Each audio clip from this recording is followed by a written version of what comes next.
Well, hello and welcome as we continue our chronological read through of the Bible. Well, we begin today's reading with the last of that four chapter section that we talked about that describes the blessings coming to God's people through his servant, his suffering servant.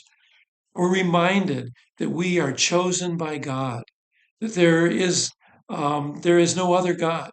There's only useless imitations, as we were once again told um, about the folly of idolatry.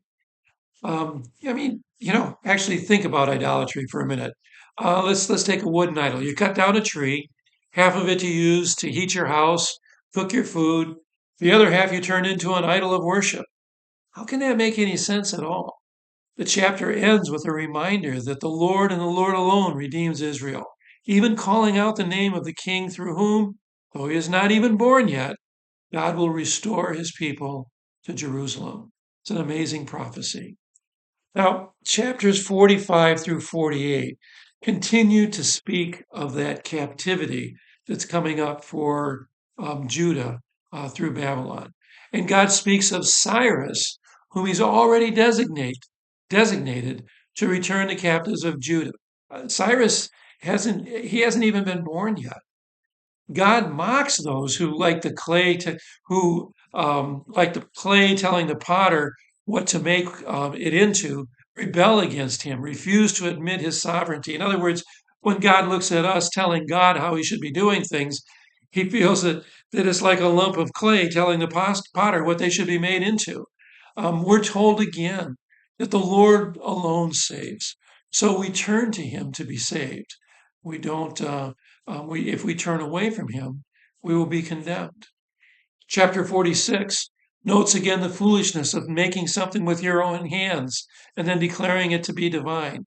I mean, how foolish can one be? You'll notice this theme is occurring over and over and over again as we read through Isaiah. Chapter 47 speaks of the humiliation that will come to arrogant Babylon. They'll be humiliated when Cyrus of Persia comes to power. Remember, God's chosen agent for returning the children of Israel, returning the people back to Jerusalem, the people of Judah back to Jerusalem. You know, the Babylonians regarded themselves as wise, as special, because of their great astrological devotion. Yet they're going to end up being enslaved. They'll end up being humiliated. Now, Israel is being refined for God's glory. We're going to read that in chapter 48. God made his promise long ago. God's promise will never fail. Israel is different than the nations that surround them because God has singled them out to bring enduring peace through the Messiah.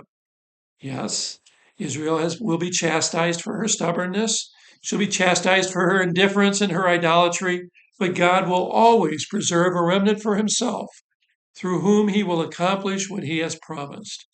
Peace will come to those who trust the Lord, but there will be no peace for the wicked.